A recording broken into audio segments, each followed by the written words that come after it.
The bustling financial hub of Shanghai was brought to a complete standstill by Typhoon Babinka on Monday.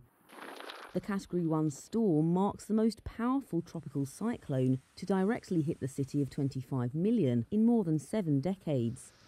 State media reported that it made landfall early Monday morning, packing top wind speeds of 94 miles per hour. As rain lashed down, strong winds felled more than 10,000 trees across Shanghai. More than 400,000 people were evacuated from at-risk homes in Babinka's path. Travel plans were disrupted for many during the weekend's 3-day public holiday, with over 1,400 flights and hundreds of trains cancelled, as well as services disrupted at metro stations and some road closures. Despite rarely being hit directly by strong typhoons, residents of Shanghai, like student Fu Qiheng, weren't worried about the impact, instead lauding the city's infrastructure.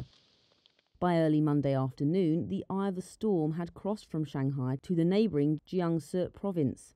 Rain was expected to continue in China's financial capital throughout the rest of the day.